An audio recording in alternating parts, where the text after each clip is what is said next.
Buenos días, amados hermanos y amigos donde quiera que están. Un abrazo caluroso de parte de la Iglesia Bautista Oikos, acá en San José, Costa Rica. Les amamos y bendecimos en el nombre del Señor y oramos para que Dios les guarde ahí donde tú estás. Así es que queremos esta mañana animarte para prestar atención al mensaje que Dios tiene para tu vida. Estoy seguro que así como bendice en nuestras vidas, Dios bendecirá también la tuya. Y te animamos para que seas parte de Oikos a través de la oración. Puedes ser un pilar de oración por este ministerio.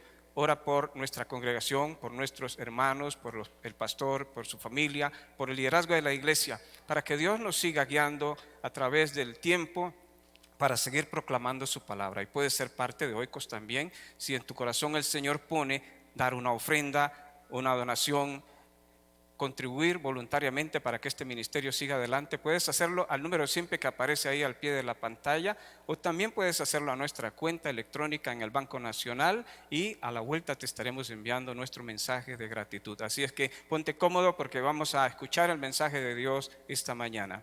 Vamos a abrir la Biblia en Primera de Pedro, capítulo 3, versículo 13 al 16. Voy a leer para ustedes, mis amados hermanos. Dice así la palabra del Señor. ¿Y quién es aquel que os podrá hacer daño si vosotros seguís el bien? Mas también si alguna cosa padecéis por causa de la justicia, bienaventurados sois.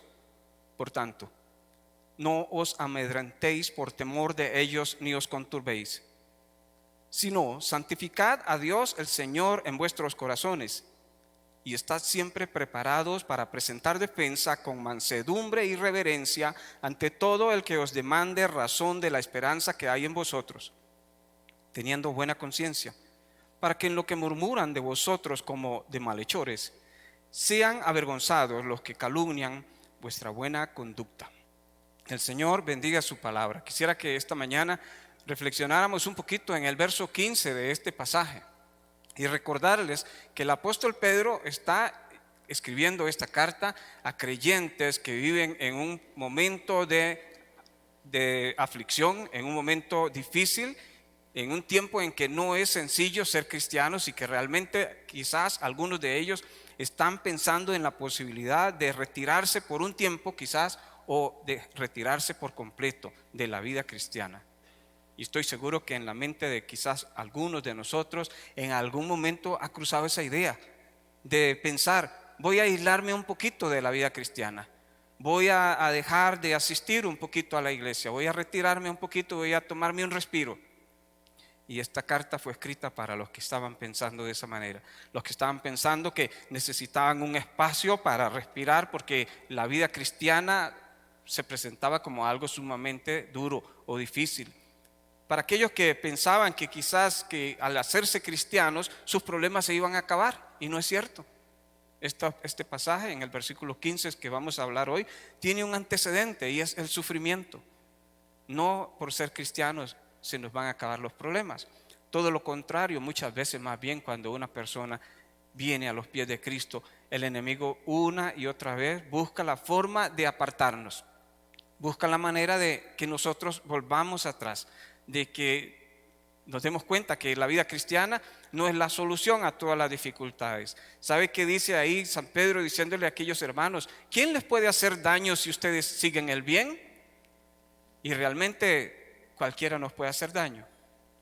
Lo único que tiene de bueno al hacer el bien es que somos bienaventurados si sufrimos por causa de la justicia, si estamos sufriendo por hacer las cosas correctas. Pero al hacer las cosas correctas siempre vamos a tener la posibilidad de sufrir. Muchas personas inician la vida cristiana, empiezan a asistir a la iglesia y de pronto empiezan a tener problemas en sus casas. Empiezan a leer la Biblia y fue como alborotar un panal, empiezan a surgir dificultades en sus hogares. Entonces, no por ser cristianos vamos a dejar de tener problemas, pero sí, al ser creyentes y al seguir a Jesús, tenemos la bendición de Dios, de su presencia continua en nuestra vida, de acompañarnos hasta el fin del mundo y de recordarnos que si estamos sufriendo por hacer las cosas correctas, tenemos una bienaventuranza. Bienaventurados somos los que sufren por causa del Evangelio. Entonces Pablo les está animando porque aquellos hermanos que estaban sufriendo estaban pensando en dar un paso atrás. Y el consejo de Pedro más bien es que cuando estamos en conflictos, cuando tenemos dificultades y estamos con esos pensamientos ahí, Pedro les dice en el versículo 15, si no, santificad al Señor en vuestros corazones. Eso es lo que debemos hacer cuando estamos asustados, cuando tenemos temor de que la gasolina va a subir a 1,000 colones el litro, de que cuando sube la gasolina, suben los alquileres, sube la canasta básica, sube la mensualidad de la escuela o del colegio, sube la atención médica si tenemos que ir al hospital, suben los pasajes de los autobuses, bajan los salarios, eso sí no sube. Y entonces nos preocupamos, estamos asustados porque vemos las noticias, los efectos que produce una guerra tan lejana, los efectos que produce en nuestras vidas. Y entonces uno puede estar pensando, uy, ya la plata rinde menos, salá a la iglesia, ahora ya no hay ofrenda. Uy, todo se va a poner mal, necesito trabajar extras, ahora los domingos me dan chance de trabajar más. Que se olvide el Señor. Y empezamos a pensar en tomar opciones para solucionar o al darle alguna solución paliativa a nuestro problema, y se nos olvida que si el Señor no edifica la casa, en vano trabajan los edificadores. Que si descuidamos al que edifica mi casa, por más que trabajemos y vayamos tarde a dormir, dice el salmista, el pan no será posible disfrutarlo. Porque Dios al que ama, mientras duerme, le da el pan. Y no es que vamos a ser vagos entonces y vamos a estar ahí sin hacer nada, pero lo que quiere decir es que Dios cuida de los suyos, Dios cuida de sus hijos en medio de las turbulencias, en medio de las dificultades. Y cómo nos asustamos al mirar las cosas como vienen. Debemos de, antes de tomar decisiones de ese tipo, como dice Pedro, santificar en nuestro corazón a Dios. ¿Qué es santificar? Esa palabra tiene dos significados. Uno es poner aparte. Dios nos santificó a nosotros. Hemos sido santificados. Cuando Pablo escribe 1 Corintios capítulo 1 versículo 2 dice, a todos los santificados en Cristo Jesús, a todos los que Dios ha apartado. Dios me apartó a mí y le apartó a usted para adorar y servirle a Él. Pero nosotros no podemos apartar de esa manera a Dios. Esa palabra tiene ahí el sentido de honrar, de venerar, de reverenciar. Nosotros debemos de reverenciar a Dios en nuestro corazón, de honrar a Dios en el corazón, de dedicar el corazón de nosotros como si fuese un altar al Señor. Recuerdo cuando trabajaba en la farmacia, en la clínica del Seguro Social, en el departamento ahí tenían iba a decir los hermanos, los compañeros, tenían un altar. Ahí tenían un altar y ahí había un Sagrado Corazón de Jesús. Y entonces yo recuerdo para Navidad, Benjamín, que era el que siempre estaba coordinando todas las cosas, él compraba el entero de lotería navideña para todos los compañeros. ¿Y dónde creen ustedes que lo ponía? Debajo del corazón de Jesús, para que pegáramos. Nunca pegamos. Ese altar, Picuncho le decíamos, él pasaba siempre ahí, diciéndole, danos, todos los días. Y nos llamaba la atención hacia eso. Y en muchos hogares, muchas familias de trasfondo católico tienen altares. Tienen un altar en una esquinita, una imagen con alguna velita, algo ahí decorativo. Y ese altar, cada vez que esa familia ven eso, y le elevan una oración, tienen un pensamiento devoto hacia aquella imagen. Pero lo que Pedro nos dice es diferente. ¿Dónde debe estar el altar? En el corazón. ¿Dónde debemos reverenciar a Dios? En el corazón. ¿De qué sirve tener un altar en un lugar o en otro cuando nuestro corazón no le pertenece a Él? Cuando nuestro corazón no es de Él, evidentemente nuestra forma de vida, nuestras decisiones, todo dice que nosotros, aunque tengamos un altar por ahí en algún lugar, nuestro corazón va en otra línea. Entonces, cuando estamos en dificultades y Pedro nos está animando cómo responder en momentos de dificultad ante las preguntas de otros, ¿por qué ustedes se comportan así en estos momentos de crisis? Pedro les dice, honren a Dios en su corazón, santifiquen a Dios el Señor en su corazón. Dejen que su corazón sea ese altar, que en su corazón sienten ahí en el trono de su corazón al Señor Jesucristo. Hay una figurita que se usa en el evangelismo de un corazón. La persona que tiene el altar fuera de su corazón, hay una silla fuera del corazón, pero el cristiano tiene la silla dentro del corazón, la silla de Cristo. Él es el que debe reinar, y cuando Él reina en mi corazón, cualquier otro temor se va.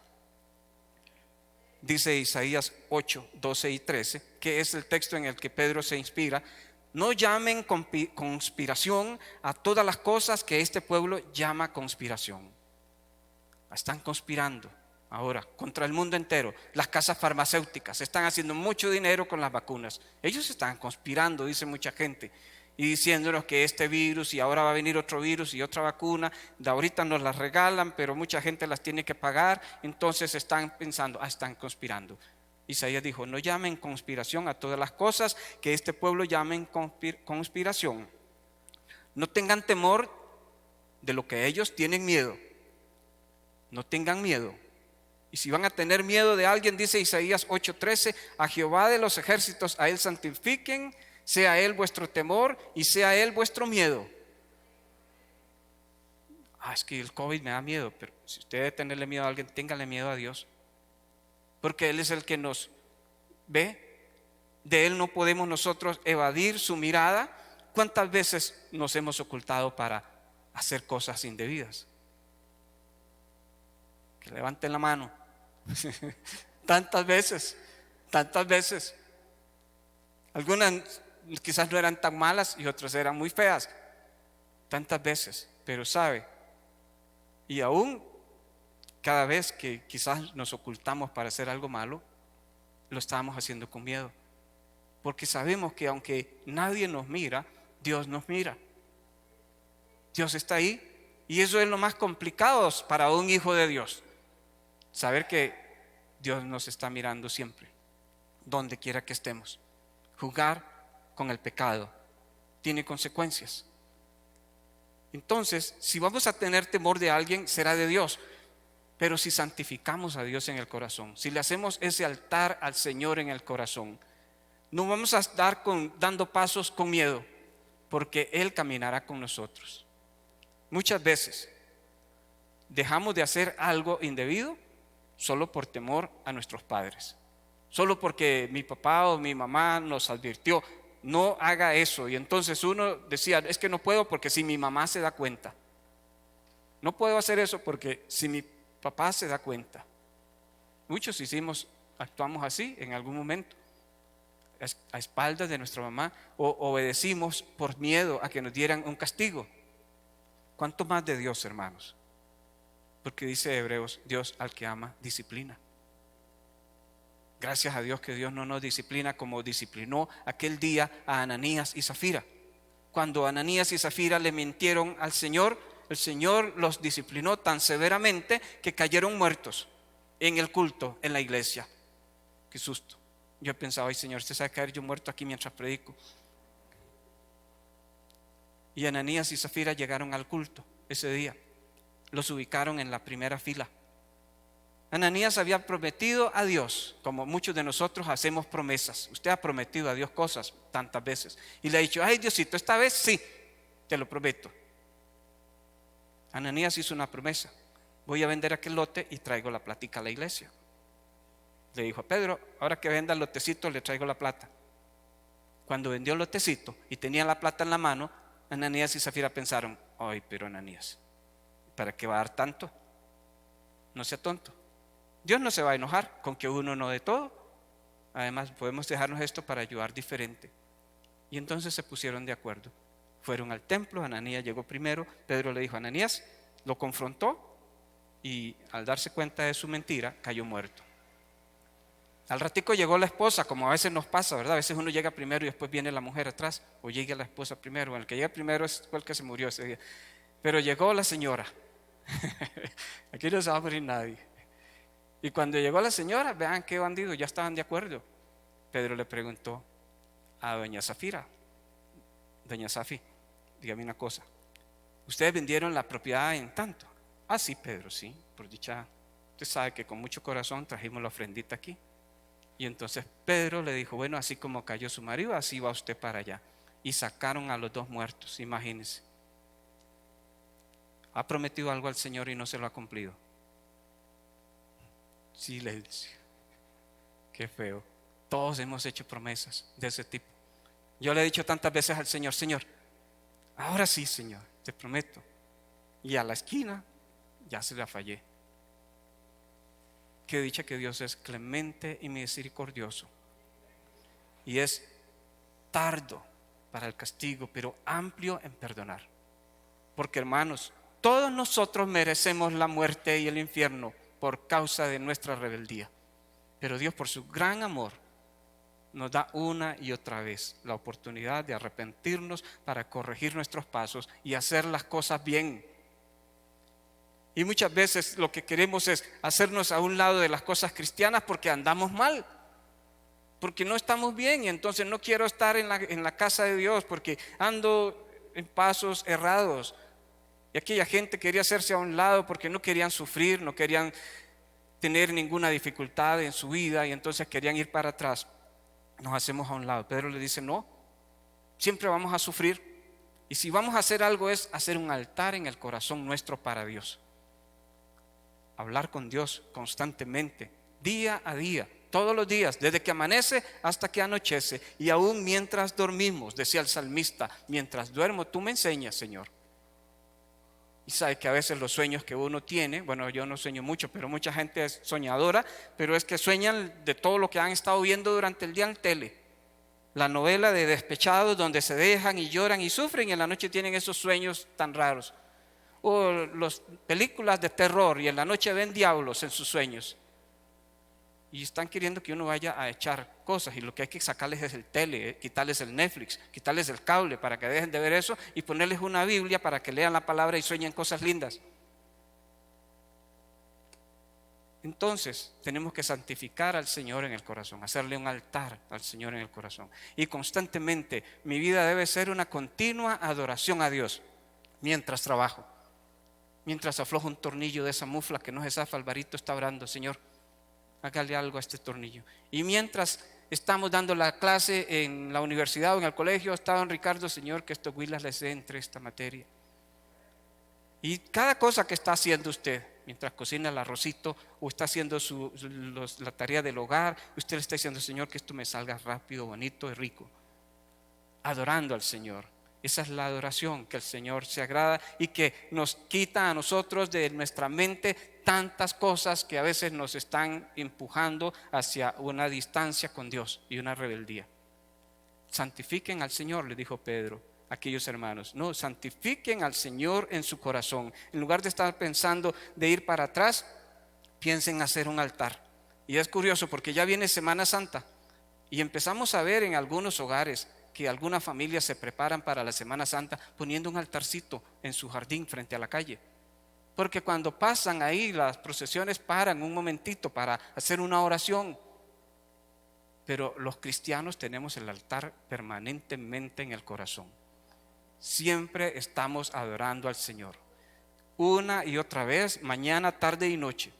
¿Y por qué debemos hacer ese altar? Dice Pedro que no solamente para adorar al Señor, pero también porque dice Pedro que nosotros necesitamos estar siempre preparados para presentar defensa, dice el versículo 15.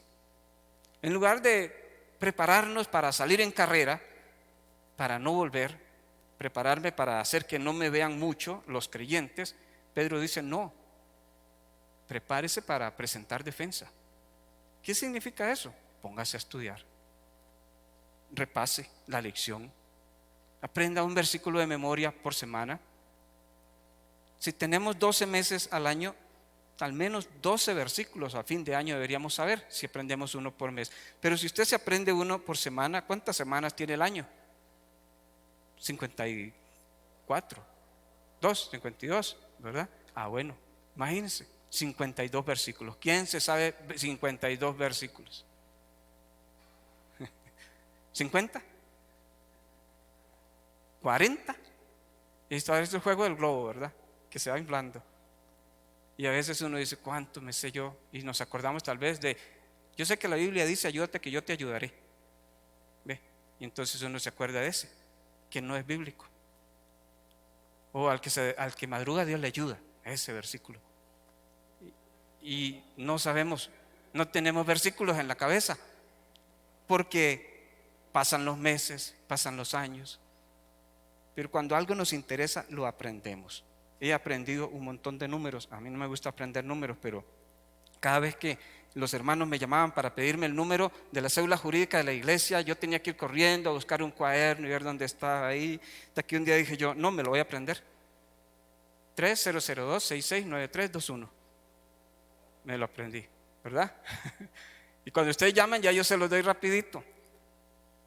El cristiano debe prepararse para presentar defensa, estar siempre preparado para presentar defensa de nuestra fe, de lo que creemos, de lo que nosotros consideramos que es lo que la palabra de Dios enseña.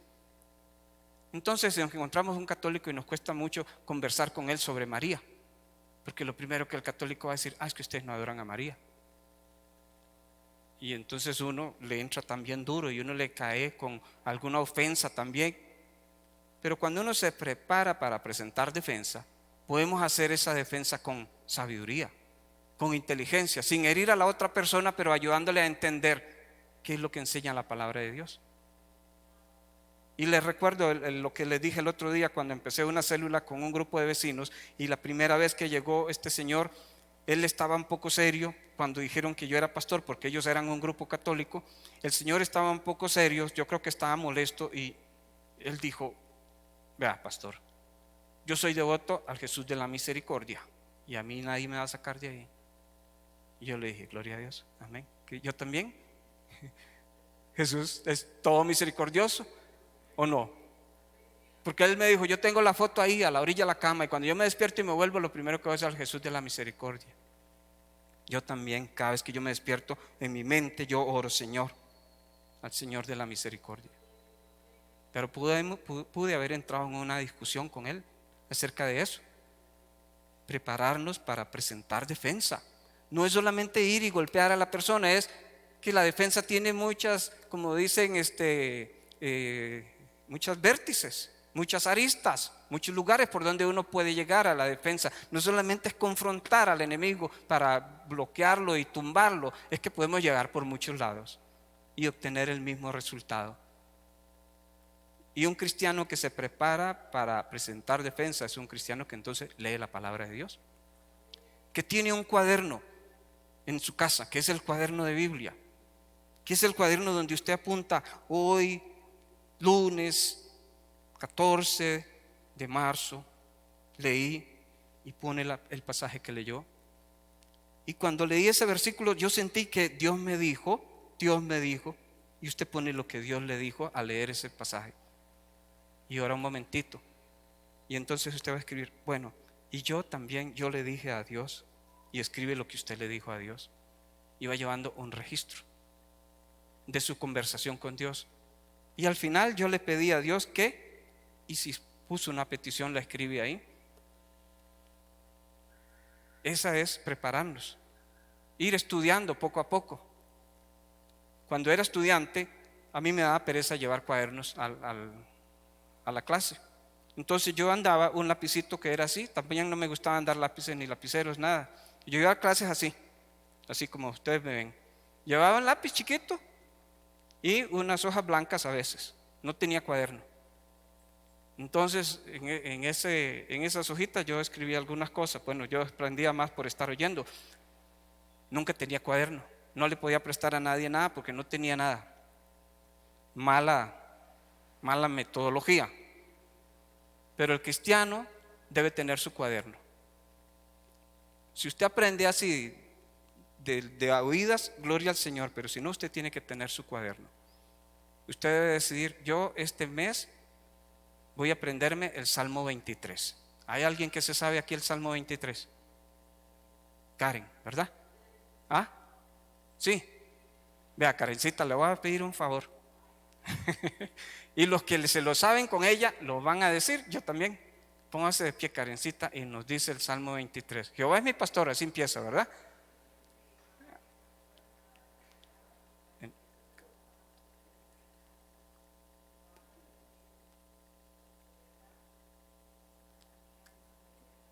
de justicia, por amor de su nombre, aunque ande en valle de sombra de muerte, no temeré mal alguno.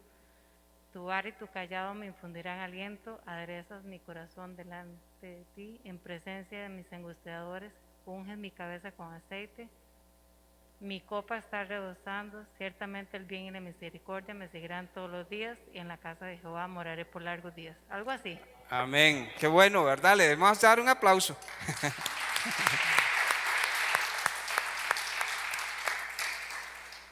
Porque es importante aprender la palabra de Dios. Porque cuando nosotros estamos en cualquier lugar, nosotros no andamos con la Biblia, pero la andamos en el corazón. David dijo, en mi corazón he guardado tus dichos para no pecar contra ti. Y entonces uno está haciendo una fila en el Levi's, o está haciendo fila para subirse al bus, o está en el supermercado, o donde usted está, y ahí se presenta alguna conversación con alguien. Usted no puede decirle, uy, es que dejé la Biblia en la casa, porque usted la tiene en su corazón. Usted se ha preparado para presentar defensa en el momento que sea necesario, y para hablarle a la persona con sabiduría del amor de Dios, y que no tenemos por qué vivir temerosos, sufriendo por lo que nos anuncian las noticias, lo que dice que va a suceder, porque tenemos una esperanza diferente, para presentar defensa de la esperanza que hay en nosotros. Nuestra esperanza es una esperanza viva, como dijo Pedro en el capítulo 1. Es una esperanza en un Dios grande y poderoso, que sí, puede escasear el arroz y los frijoles, y los cristianos vamos a estar sin arroz y frijoles, pero el Señor nos dará el pan de cada día. Entonces tenemos que presentar defensa, prepararnos. Prepárese, hermanos, vienen tiempos difíciles, vienen tiempos complicados. Nosotros vivimos a este lado del mundo tan tranquilos, porque no hay balazos, pero los balazos de allá nos repercuten a nosotros. Nosotros no tenemos gasolina, deberíamos de inventar un carro que funcione con agua, porque hay mucha agua, pero no. Nosotros no somos grandes productores de muchas de las cosas que ingerimos, ni frijoles ahora, los tenemos que traer hasta de afuera, ni el arroz somos autosuficientes, tenemos que traer de afuera. Vamos a sufrir. Pero en esta situación de sufrimiento tenemos que, cuando la gente la vemos agobiada, presentar defensa y decirle, hay esperanza, es posible hacer las cosas. ¿Y cómo dice Pablo que presentemos esa defensa? En el versículo 15, San Pablo nos dice que debemos de presentar defensa con mansedumbre y reverencia. Mansedumbre y reverencia. Había una forma antes de evangelizar a las personas, que era de una vez entrar, como dicen, a la espinilla. Entonces miraba, la gente iba a evangelizar casa por casa, y llegaba el evangélico y le decía al católico, usted sabe que los idólatras no tienen herencia ni parte en el reino de los cielos, porque ahí tenía una imagen de un santo. Ya a uno le entraba durísimo. Y se encontraba un borrachillo en la calle, y entonces le decían, los borrachos irán al infierno. Y había que ser realmente tocado por Dios para que esa persona respondiera. Y entonces cualquier área de la vida pecaminosa, llegaba el evangélico y le decía, esos van para el infierno. No había mucha sabiduría en compartir, no había mucha mansedumbre, porque debemos recordar que un día nosotros estábamos en esa posición también. Un día nosotros estábamos en esos zapatos, o fuimos alcohólicos, o adictos, o mujeriegos, o cualquier otro hábito que nos tenía esclavizado, y estábamos en ese lado donde están los que no conocen a Cristo. Y entonces tenemos que actuar con gentileza y cortesía, dice otra versión, porque no es nada agradable que alguien llegue a lastimarle la herida a uno, y a lastimársela, y a lastimársela, y a lastimársela, y así que está bien sangrando, le dice, hay esperanza. Todo eso se puede quitar. Y aprendimos que nosotros podemos hablarle a las personas con amor y presentarles cuánto nos ama Dios a nosotros, cómo Dios nos ama tanto que dio a su Hijo. Solo que tenemos un problema. ¿Cuál es el problema nuestro? El pecado. Que el pecado nos echó a perder la vida. El pecado nos hizo a nosotros estar al otro lado y no poder disfrutar la vida que Dios nos da. Pero hay un puente que es necesario pasar para dejar esas cosas atrás. Y la única manera es cruzar ese puente, es aceptar a Cristo. Él es el puente que nos puede dar vida. Y si le confesamos con nuestra boca y creemos en el corazón que Dios le levantó de los muertos, somos salvos. ¿Y le gustaría a usted recibir a Cristo en su corazón como Señor y Salvador? Para ser salvo, no para que ya nunca más tenga problemas, para ser salvo del castigo de la vida eterna, de la muerte eterna. Y si la persona dice sí, qué dicha. Y si la persona dice no, sigue uno majadereando y majadereando y majadereando hasta que la persona le dice, ya yo nunca más quiero volver a hablar con usted. Incorrecto, ¿verdad? Con mansedumbre, con gentileza, con inteligencia. Porque cuando la persona le dice a no a uno debe dejar la puerta abierta para regresar otro día. Bueno, hoy me dijo no, pero está bien. Otro día seguimos hablando y otro día tendremos la oportunidad. Aquellos creyentes estaban pensando en dejar atrás y estaban pensando en darse un distanciamiento con las cosas del Señor, pero Pedro les dice, no, hagan un altar de Cristo en su corazón. Segunda cosa que Pedro les dice es que ellos deben de presentar defensa del evangelio con mansedumbre y reverencia.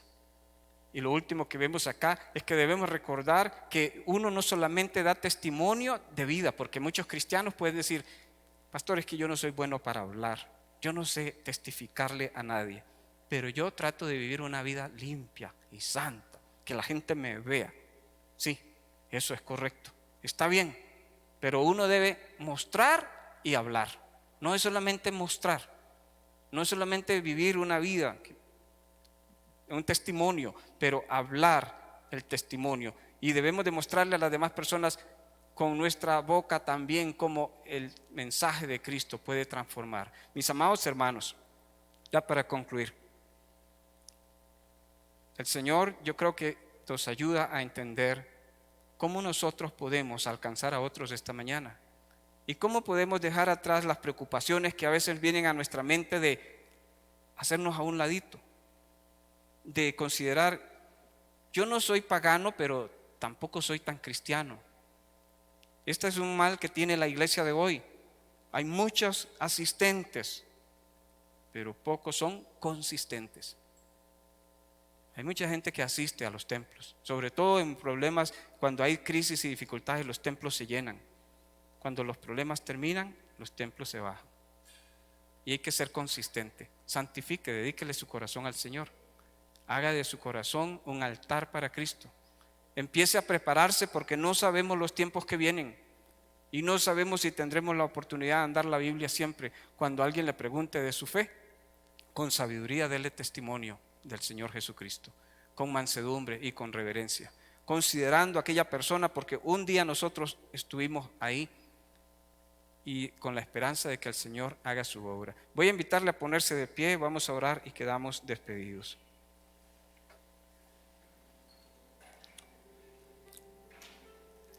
Señor, te damos gracias esta mañana, gracias por tu palabra, gracias por el mensaje que el apóstol Pedro nos transmite a través de tu palabra. Sabemos, Señor, que a veces nos ponemos nerviosos, que a veces consideramos esa posibilidad de ir atrás, de evitar el conflicto, el sufrimiento, pero Señor, gracias porque tu palabra nos dice que tú estás con nosotros siempre y que sufrir es una posibilidad en la vida cristiana. Pero ante todo eso, tú nos aconsejas que nuestro corazón esté dedicado completamente a ti, que podamos reverenciarte día y noche, podamos santificarte, podamos honrarte, Señor, y al honrarte a ti, todo temor y toda angustia se irá. Al honrarte a ti, Señor, nuestros miedos desaparecerán, porque tú serás el centro de nuestra atención, el centro de nuestra vida. Ayúdanos a prepararnos cada día más para servirte mejor, para dar testimonio de la esperanza que hay en nosotros, con mansedumbre y reverencia, ante todo aquel que demande razón, Señor. Bendice a mis hermanos, guárdales al regresar a su casa, bendice a mis hermanos que están mirando el mensaje allá en sus hogares, llénales también de ti y guárdales donde quiera que estén, Señor. Nos encomendamos a tu gracia y a tu favor en el nombre de Jesús. Amén y amén. Que el Señor les bendiga, mis amados hermanos.